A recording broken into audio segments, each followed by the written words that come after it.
Liam Delap acaba de debutar con el número 9 con el Chelsea en un partido oficial. Y eso, y un hilo de Álvaro de Grado, me ha hecho acordarme de esa maldición del dorsal número 9 del Chelsea. Así que hoy vamos a repescar grandes jugadores o grandes nombres, grandes fracasos que llevaron el número 9 en el Chelsea Football Club. Comenzamos.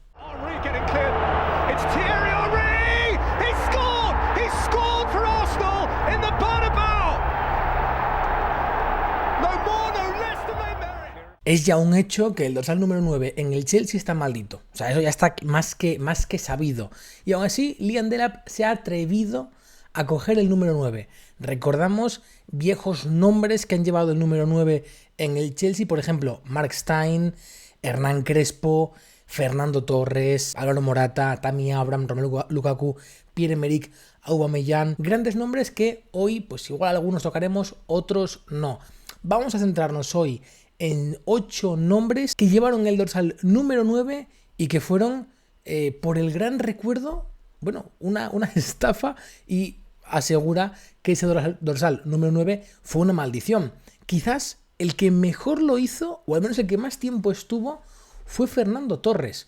No sé si recordáis algún nombre, por supuesto abajo en comentarios os leo con más nombres de ese, bueno, que llevaron ese dorsal número 9. Hay jugadores aquí con un promedio goleador, oye, bastante bueno. Hernán Crespo creo que es el mejor promedio, tiene 0,41, no está nada mal. 0,36 Vialli, Mark Stein con 0,42. Bueno, buenos nombres. Pero hoy vamos a centrarnos, qué golpe acabo de meter, en unos cuantos. Vamos a empezar con el número 9 que nunca fue delantero, y es Steve Sidwell. Este mediocampista inglés jugó en el Chelsea en la época de José Mourinho.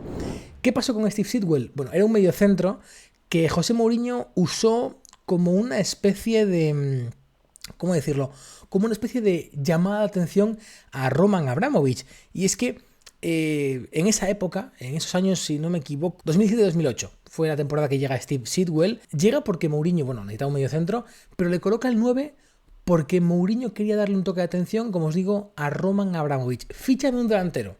Si no lo haces, bueno, veremos qué acaba pasando.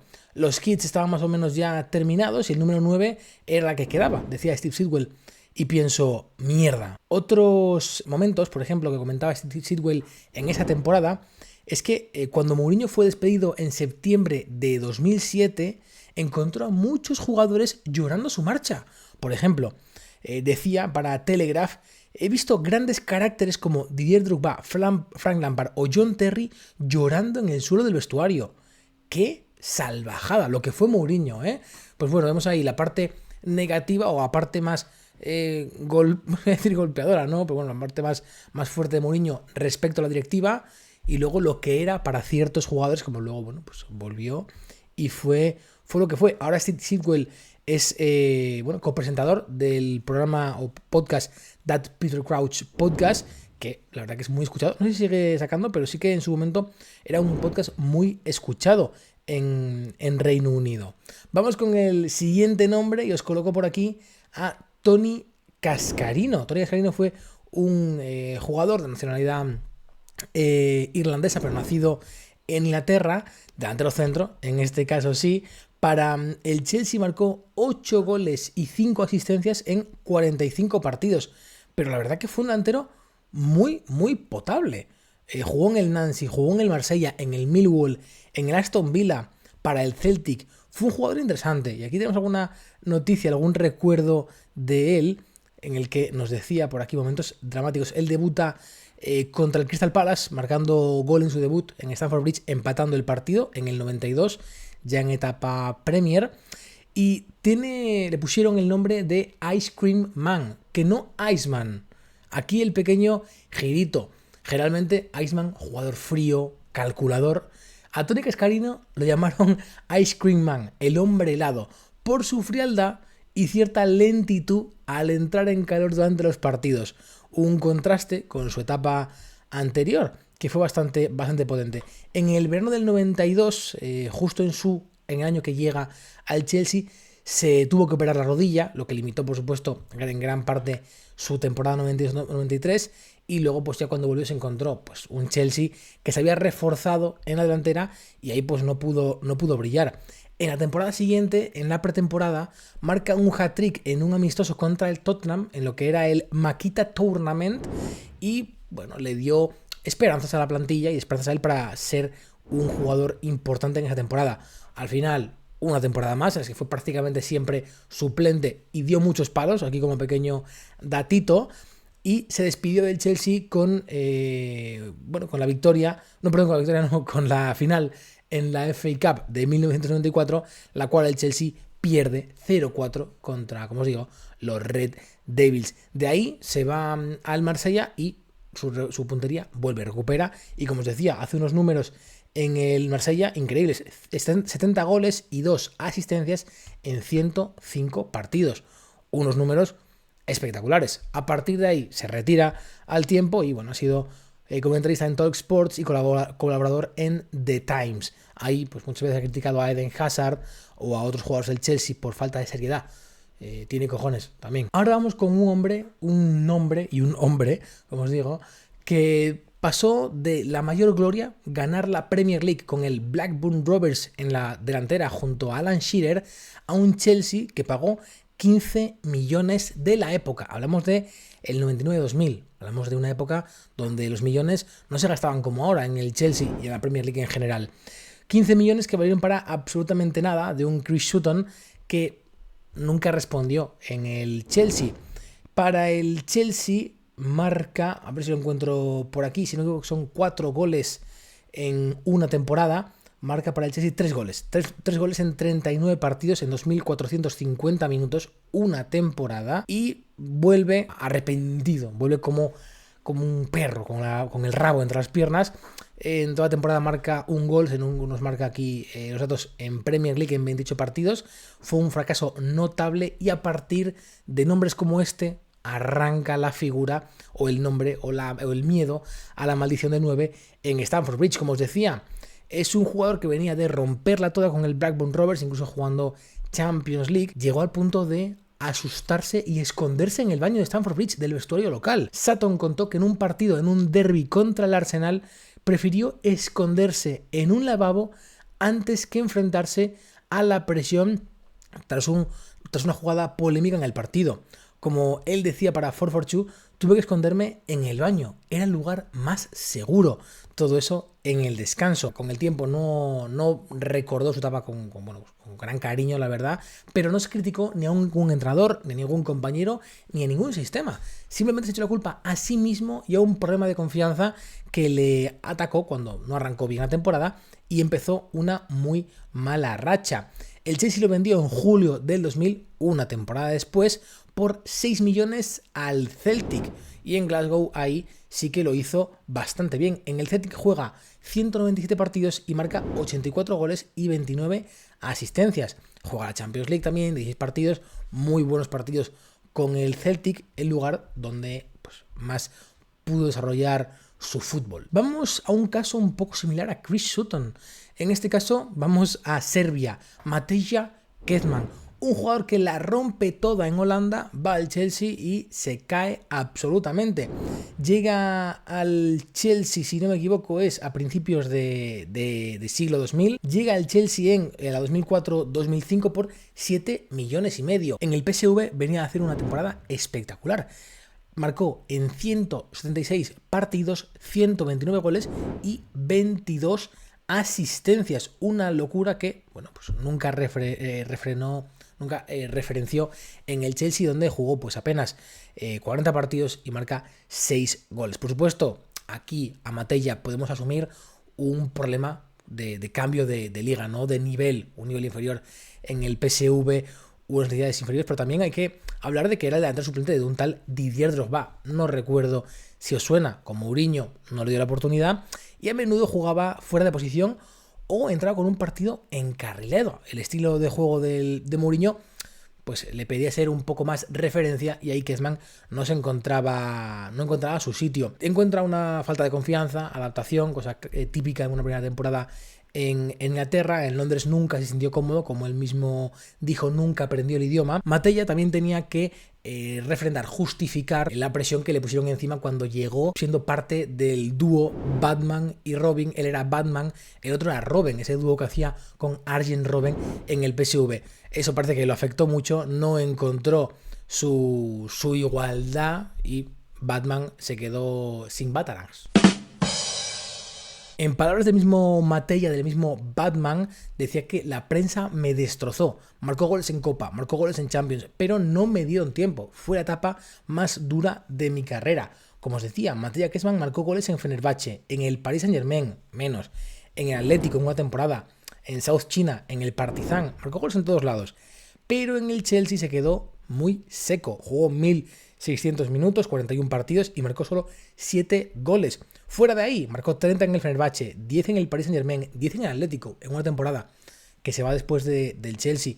No lo hizo nada mal, pero fuera del Chelsea, fuera de Londres, nunca triunfó. Un jugador además que sufrió desmembramiento de Yugoslavia al irse luego a Serbia, y en ese 2000, en esa etapa de los 2000, también sufrió mucho en esa etapa. Pasamos ya a nombres más hispanos. En este caso, no Hernán Crespo, Franco Di Santo. Oye, ¿quién se acuerda de este nombre, de este clásico de la etapa Premier League? Aún no está retirado, si no me equivoco, sigue todavía siendo jugador. Pasa por Wigan, por Schalke, por Werder Bremen, por Club Atlético Mineiro, por San Lorenzo, por la Universidad Católica, Club Tijuana, Rayo Vallecano, 6 partiditos en el Rayo Vallecano. El Crespito, como le llamaban por su apariencia similar a Hernán Crespo, nunca dio el do de pecho en el Chelsea. Se quedó un poco pillado y acabó jugando muchas veces con jugadores, bueno, con los jugadores del reservas.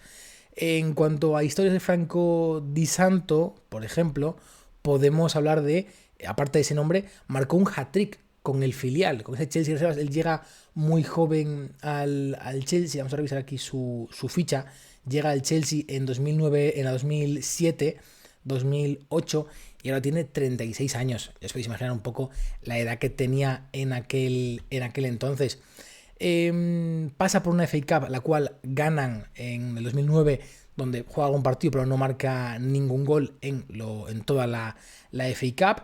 Sí es cierto que tiene una cesión en el Blackburn Rovers y ahí pasa un poco a ser algo como una especie de referencia, no por una gran temporada, sino porque marca un gol en ese derbi que tiene entre el Blackburn Rovers y el Burnley, en una victoria de los locales por 3-2 en 2009, y ahí pues con ese gol le pasan un poco al estatus de jugador de culto. Llega a una cesión, le gana al rival y se marcha.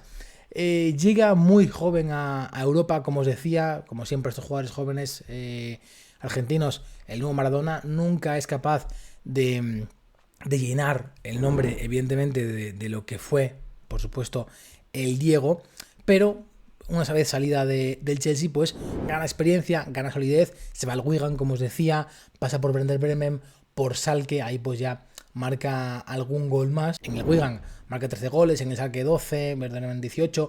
Nunca fue un jugador muy goleador, incluso llega a ir convocado con la selección argentina y bueno, pasa por un montón de equipos. Ahora mismo ya está de vuelta, si no me equivoco, está en Argentina de vuelta jugando, me parece que en Independiente, o está por ahí en algún lado en Rivadavia, ya está jugando en una etapa un poco más tranquila de su carrera. Vamos ahora con nombres más clásicos, en este caso Radamel Falcao.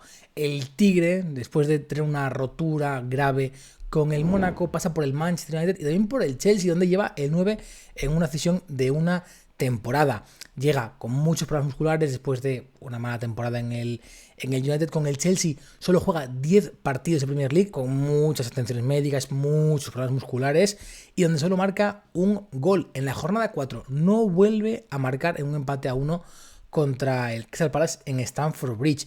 Si vamos a cuánto le costó al equipo Blue la cesión de Falcao, Radamel Falcao, pues vemos números increíbles.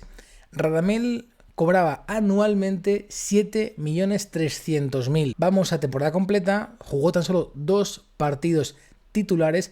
Hablaremos de que cada titularidad le costó al Chelsea cerca de 5 millones de euros.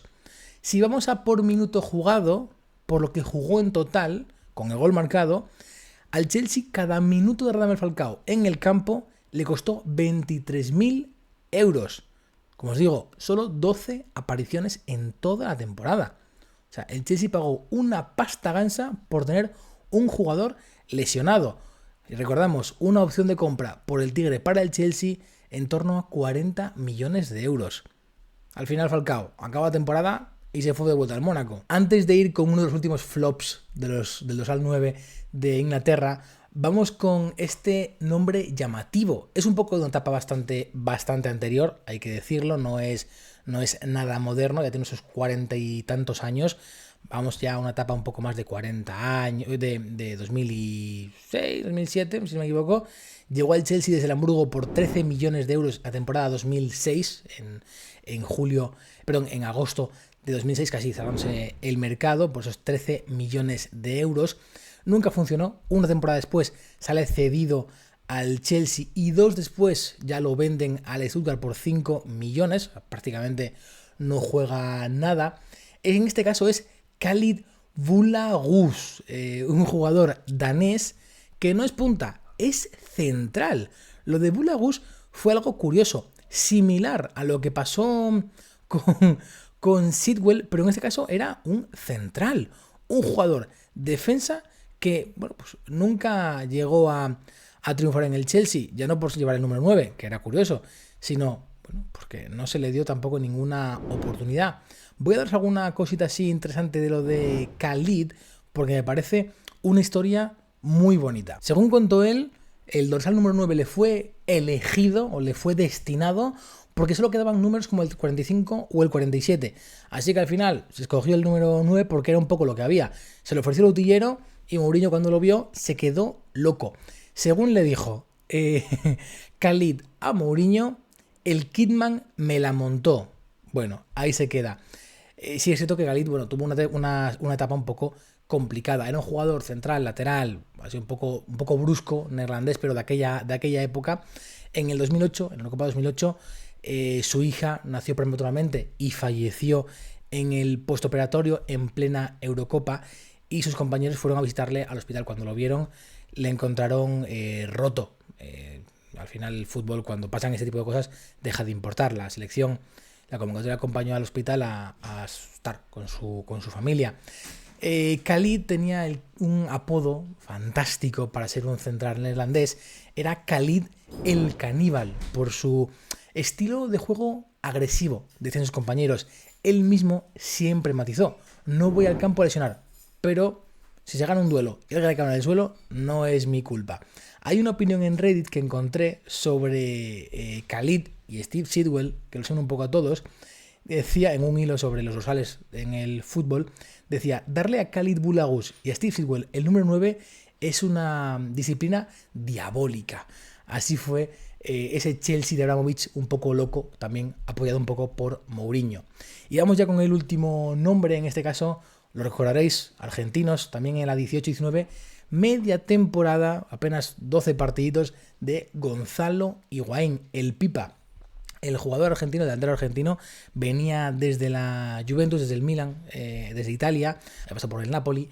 Maurizio Sarri estaba en ese Chelsea y soltó una frase justo al poco de llegar, que decía: si Gonzalo llega en forma, es determinante, pero no ha llegado. Así es un poco lo que lo marcó. El tema con Higuaín fue en todo momento su forma física, evidentemente. Siempre se le criticó un poco que estaba pasado de peso. Yo recuerdo su etapa en la Premier y no lo recuerdo tan malo, la verdad. No recuerdo que fuera una salida, una llegada tan negativa. Marca 5 goles, juega pocos partidos, marca auténticos golazos con el Chelsea. Y yo le vi en alguna jugada, lo recuerdo bastante bien. No tan pasado de peso como parecía. 5 goles en media temporada en un Chelsea que acaba tercero. Gana, creo que es el año de la Europa League. O sea, que creo que lo hizo bastante bien. Sí es cierto que ese año Mauricio Sarri también se va. Es el año que le gana el Chelsea al Arsenal en la final de Unai Emery. Como os decía, llega fuera de forma. Luego, con el tiempo van contando un poco. Nunca se entendió con Eden Hazard ni con Pedro. Era el tridente un poco que no fluía. Muchas críticas por el peso. y además se le veía lento, frustrado. Hay muchas imágenes de él, por ejemplo recuerdo, aquí estaba viendo por aquí, en un Chelsea-Barley, en el que Higuaín se peleó con compañeros, se peleó con jugadores del Barley, su expresión corporal siempre parecía muy agotada, incluso aunque pasaran 30 minutos de juego. La entrevista que dio Sarri con el tema de Higuaín pues lo marcó un poco todo. Parece cansado hasta cuando acaba de empezar el partido.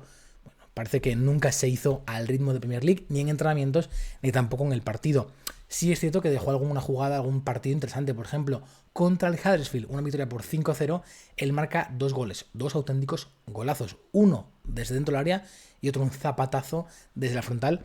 Espectacular. Hay otros nombres, hay muchos otros. Morata, Aubameyang, como os decía, Torres, Hasselbaink, aunque creo que Hasselbaink fue bastante potente en la época Premier, sobre todo, que estaba buscando por aquí, bueno, también Abraham, también, aunque también no estuvo tampoco tan mal. Mark Stein, bueno, Daniel Sturridge, que creo que no juega al primer equipo, juega en el terceros, pero bueno, abajo, ¿cuál os parece el dorsal, el número, el jugador que portó el 9 del Chelsea, que realmente estaba maldito?